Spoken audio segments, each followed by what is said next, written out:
السلام علیکم دوستو، امید ہے آپ جہاں بھی ہیں خیریت سے ہیں اور اپنا بہت خیال رکھ رہے ہیں۔ میں ہوں سہیل خان۔ ناظرین، آج جب سے عمران خان صاحب کو گرفتار کیا ہے، کل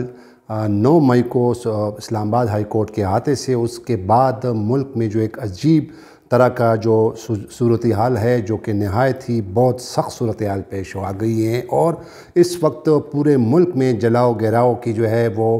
کارروائیاں ہو رہی ہے۔ حالانکہ یہ بہت ہی افسوسناک بات ہے، نہیں ہونا چاہیے۔ کوئی بھی کسی بھی جمہوری معاشرے میں سیاسی لوگوں کو پروٹیسٹ کرنا چاہیے، احتجاج کرنا چاہیے، لیکن اس کا مطلب یہ نہیں کہ آپ سرکاری املاک کو نقصان پہنچائیں، انفرادی جو پراپرٹیز ہیں ان کو نقصان پہنچائے۔ اس وقت جو ملک میں جلاؤ گھیراؤ کا جو صورتحال جاری ہے، پوری دنیا کا مرکز بنی ہوئی ہے۔ نہ صرف پاکستان میں بلکہ انٹرنیشنل میڈیا بھی اس کو بہت کوریج دے رہا ہے، اور حالات اتنے خراب ہو گئے ہیں کہ پھر پنجاب میں اور خیبر پختونخوا میں بھی جو ہے وہ فوج جو ہے تعینات ہو گئی ہے، اور اب سننے میں آ رہا ہے اور یہ بھی کہا جا رہا ہے کہ شاید اسلام آباد میں بھی جو ہے وہ پولیس کو فوج کو طلب کر لے۔ یہ ایک بڑی عجیب سی صورتحال ہے اور بہت خوفناک صورتحال ہے، اور ایسا نہیں ہونا چاہیے۔ یہ ہمارا ملک ہے، ہمارا پیارا ملک ہے، اور ہمیں اس کی ہر صورت حفاظت کرنی چاہیے۔ اور جو جلاؤ گھیراؤ جو شرپسند عناصر کی جانب سے کیا جا رہا ہے، چاہے وہ پاکستان تحریک انصاف کے کارکن کر رہے ہیں، تو یہ اچھی بات نہیں ہے۔ لیکن آج جتنی بھی ڈیولپمنٹس ہوئی، ایک تو سابق وزیر اعظم عمران خان کو آج ان پر توشیخانہ کیس میں فرد جرم بھی عائد کر دیا گیا ہے۔ انہوں نے ان سے انکار کر دیا ہے، وہ کیس کنٹیسٹ کریں گے، اس کا ٹرائل چلے گا۔ ساتھ ہی ساتھ جو احتساب عدالت میں جو پچھلے دنوں ان کو گرفتار کیا گیا تھا القادر ٹرسٹ کیس میں، ان کی بھی آج اس پر بھی کارروائی ہوئی احتساب عدالت میں، اور انہوں نے باقاعدہ طور پر چونکہ پراسیکیوشن کی طرف سے یہ کہا گیا کہ ان کو جسمانی ریمانڈ پہ دیا جائے، تو عدالت نے آج اس کو 8 دن کے ریمانڈ پر جو ہے ان کی ایکسیپٹ کر لی ہے، اور اب وہ جوڈیشل ریمانڈ پہ ہے۔ اور اس کے بعد پھر دیکھیں، لیکن جو صورتحال پیدا ہوگی ہے، ساتھ ہی ساتھ آج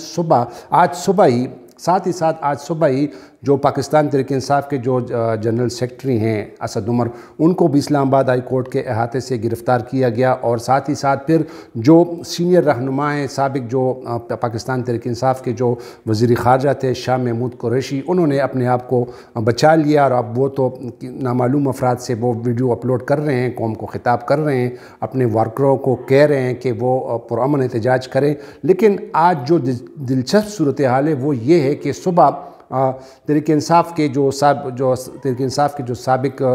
وفاقی منسٹر تھے برائے اطلاعات، اور اب جو پاکستان تحریک انصاف کے سینئر وائس پریزیڈنٹ ہیں فواد چودھری، وہ بیرسٹر علی ظفر کے ہمراہ صبح سپریم کورٹ آئے، اور انہوں نے پاکستان تحریک انصاف کے چیئرمین عمران خان کی جانب سے سپریم کورٹ میں اسلام آباد ہائی کورٹ کے اس فیصلے کے خلاف آج اپیل فائل کی ہے۔ اور اس تک صبح سے اب تک اطلاعات کے مطابق، بلکہ ہم نے اپنے دوستوں سے رابطہ کی جو ابھی بھی ہمارے دوست سپریم کورٹ میں موجود ہیں، ابھی تک فواد چودھری صاحب سپریم کورٹ میں انہوں نے پناہ لی ہوئی ہے، اور چونکہ باہر صبح ہی جب فواد چودھری صاحب سپریم کورٹ آئے درخواست دائر کرنے کے لیے، تو پولیس کی بڑی نفری جو ہے وہ سپریم کورٹ آ گئی تھی۔ سپریم کورٹ کے احاطے کے اندر تو نہیں ہے، باہر پارکنگ میں بڑی تعداد میں پولیس فورس جو ہے وہ موجود ہے صبح سے اس کو گرفتار کرنے کے لیے۔ لیکن فواد چودھری، ابھی جو یہ ویڈیو میں ریکارڈ کر رہا ہوں، تقریباً 10 ساڑھے 10 بج چکے ہیں، ابھی تک فواد چودھری وہاں پہ موجود ہے، کیونکہ پولیس بھی باہر موجود ہے، ان کو گرفتار کر رہی ہے۔ اور ساتھ ہی ساتھ آج فواد چودھری نے ایک درخواست بھی الگ دائر کی ہے چیف جسٹس آف پاکستان کے سامنے، اور انہوں نے کہا کہ چونکہ مجھے خدشہ ہے کہ صبح سے جب میں آیا ہوں، یہ درخواست میں نے دائر کی ہے، اپیل دائر کی ہے اسلام آباد ہائی کورٹ کے فیصلے کے خلاف، تو پولیس جو ہے میرے پیچھے پڑی ہوئی ہے، اور پولیس باہر کھڑی ہے مجھے گرفتار کرنے کے لیے، تو لہٰذا انہوں نے ایک درخواست دائر کی ہے سپریم کورٹ میں کہ مجھے تحفظ دیا جائے، اور لا انفورسمنٹ ایجنسیز کو کہیں کہ مجھے گرفتار نہ کریں۔ لیکن صورتحال ابھی تک یہی ہے کہ صبح سے اب تک فواد چودھری صاحب کبھی ہمارے پریس روم میں آ جاتے ہیں، بیٹھ جاتے ہیں، کبھی کسی اور جگہ پہ بیٹھ جاتے ہیں، اور ابھی تک وہ سپریم کورٹ کے بلڈنگ کے اندر ہی موجود ہے، اور وہ کہہ رہے ہیں اپنی درخواست میں، انہوں نے یہ کہا ہے کہ جس طرح ان کے جو چیئرمین ہیں، جو پاکستان تحریک انصاف کے جو چیئرمین ہیں عمران خان کو جس طرح کل احاطہ اسلام آباد ہائی کورٹ سے گرفتار کیا اور جس حالت میں گرفتار کیا، جس صورت میں ان کو گرفتار کیا، تو وہ مجھے بھی اس طرح جو ہے مجھے بھی نشانہ بنا سکتی ہے پولیس، تو لہٰذا ابھی تک وہ سپریم کورٹ میں یرغمال بیٹھے ہوئے ہیں۔ اور ساتھ ہی ساتھ آپ کو یہ بھی بتاتا چلوں کہ ابھی وزیر اعظم میاں شہباز شریف صاحب کی ابھی قوم سے خطاب جاری ہے، اور شہباز شریف صاحب یہی جو ہے وہ کہیں گے، قوم سے کہیں گے کہ پرامن رہیں، لیکن ناظرین بات یہ ہے کہ جو اتنی اب گمبھیر صورتحال ہو گئی ہے جو کہ ملک کے لیے اچھا نہیں ہے۔ آج ISPR کی جانب سے بھی باقاعدہ ایک ریئیکشن آیا، انہوں نے کہا کہ جو شرپسندوں نے اور جو پاکستان تحریک انصاف کا پارٹی جو ہے وہ جس طرح اپنے کابرین کو اور اپنے نمائندوں کو اور اپنے ورکروں کو جس طرح کر رہی ہے، اس لیے یہ ملک کے لیے بہتر نہیں ہے۔ کل مختلف لاہور میں کور کمانڈر کے گھر کو بھی آگ لگا دی گئی، پشاور کور کمانڈر کے گھر میں بھی دھاوا بول دیا گیا، یہاں پہ بھی کوشش کی گئی، لیکن یہ اچھی بات نہیں ہے، یہ ملک کے لیے اچھی بات نہیں ہے۔ چاہے ہمیں پروٹیسٹ کرنا چاہیے جمہوری ملکوں میں، جمہوری اداروں میں، جمہوری حکومتوں میں پروٹیسٹ جو ہے وہ ہر ایک انسان کا حق ہے، لیکن سرکاری عملہ کو نقصان پہنچانا اور سرکاری جو جتنے بھی ادارے ہیں ان کے، آپ کو یہ بھی بتا چاہوں کہ پشاور میں بڑے حالات خراب ہوئے ہیں، صبح سے وہاں پہ ریڈیو پاکستان پر حملہ کیا گیا، ان کے بلڈنگ کو جلایا گیا، پھر جو وہاں پہ جو تاریخی مقام ہیں اس پر بھی وہاں پہ بھی لوگوں نے دعویٰ بول دیا ہے،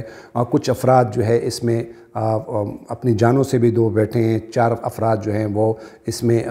وفات پا گئے ہیں۔ لیڈرنگ اسپتال میں کئی جو ہے لوگوں کو، زخمی افراد کو پہنچایا گیا۔ یہ جو ہے یہ صورتحال جو ہے یہ بہت ہی زیادہ خطرناک ہے، اور یہ ہمارے ملک کے لیے، ہماری ملک کی سلامتی کے لیے یہ اچھی بات نہیں ہے۔ دوسری جانب ایسے جب معاملات پیدا ہوتے ہیں، اس طرح جب حالات خراب ہوتے ہیں، تو چیف جسٹس آف پاکستان جو ہیں وہ عموماً جو ہے سو موٹو لیتے ہیں، اور ان کو سو موٹو لینا بھی چاہیے، لیکن chief justice of Pakistan justice Umar Ata Bandial نے پچھلے دنوں جب وہ الیکشن کے معاملے کا جو کیس تھا اور جب تمام پولیٹیکل پارٹیز آئی ہوئی تھی، تو اس دوران چیف جسٹس نے کہا تھا کہ ہم نے سو موٹو لینا چھوڑ دیا ہے۔ تو اب یہ جو حالات ہیں، جتنے بھی حالات خراب ہو گئے ہیں، یہ اس بات کی غمازی کرتا ہے کہ کوئی جو ہے اب اس ملک کے بارے میں سوچنا چاہیے، کم از کم چیف جسٹس آف پاکستان کو اس بارے میں جو ہے اس میں مداخلت کرنی چاہیے اور ایک سو موٹو نوٹس لینا چاہیے تاکہ یہ حالات جو ہیں وہ کنٹرول ہو جائیں۔ تو اب تک کی اطلاعات یہی ہے کہ ابھی تک فواد چودھری صاحب جو ہیں وہ سپریم کورٹ میں جو ہیں انہوں نے اپنے آپ کو وہاں پہ انہوں نے پناہ لی ہوئی ہے، اور ابھی میرے دوستوں سے رابطہ ہوا تو ان کا کہنا تھا کہ فواد چودھری کہہ رہے ہیں کہ شاید مجھے یہاں رات بھی گزارنی پڑی، کیونکہ صبح جو انہوں نے درخواست دائر کی ہے عمران خان کی جانب سے اسلام آباد ہائی کورٹ کے جو فیصلے کے خلاف جو اپیل فائل کی ہے، اس پر پہلے تو رجسٹرار آفس نے اعتراض لگایا، لیکن بعد میں PTI نے وہ اعتراضات دور کر لی، اور اب پاکستان تحریک انصاف کے اس پٹیشن پر نمبر بھی لگ گیا ہے، لیکن ابھی تک اطلاعات کے مطابق جو میں نے چیک بھی کیا ہے، اس پٹیشن کو ابھی فکس نہیں کیا گیا، آیا یہ کلیئر نہیں کہ کل اس پر سماعت ہوگی یا نہیں ہوگی۔ لیکن فواد چودھری نے، میں آپ کو دوبارہ بتاتا چلوں کہ فواد چودھری نے سپریم کورٹ آف پاکستان میں پناہ لی ہوئی ہے، باہر پارکنگ میں ابھی تک پولیس کی نفری بھاری تعداد میں موجود ہیں، اور وہ اس انتظار میں ہیں کہ کب فواد چودھری جو ہے باہر نکلیں گے تاکہ ہم اس کو گرفتار کریں، اور لیکن وہ ان کا کہنا ہے کہ میں شاید پوری رات ہی مجھے گزارنا پڑی تو وہ میں یہاں پہ گزاروں گا، وہ شاید اس انتظار میں ہے کہ اس کی درخواست پہ جو ہے کوئی سنوائی ہو جائے، اور جو پاکستان تحریک انصاف کی جانب سے، جو چیئرمین کی جانب سے جو درخواست دائر کی گئی ہے، اس پر شاید اس کو فکس کیا جائے، کل سنا جائے، کیونکہ انہوں نے کہا تھا کہ یہ جو آرڈر جو اسلام آباد ہائی کورٹ نے پاس کیا ہے، یہ آئین کے آرٹیکل 10A جو شفاف پروسیڈنگ کی جو ہے ڈیمانڈ کرتا ہے، اس کے خلاف ہے، اور ساتھ ہی ساتھ انہوں نے یہ بھی کہا ہے کہ یہ جو جب بھی کوئی نیب جو ہے گرفتاری کرتی ہے تو پہلے وارنٹ گرفتاری جب ہوتی ہے تو اس کے لیے ایک پروسیجر ہے، اس پروسیجر کو اڈاپٹ نہیں کیا گیا ہے۔ تو ایک اور ویڈیو میں دوبارہ آپ کے سامنے حاضر ہوں گے، تب تک کے لیے اجازت دیجیے، خدا حافظ، پاکستان زندہ باد۔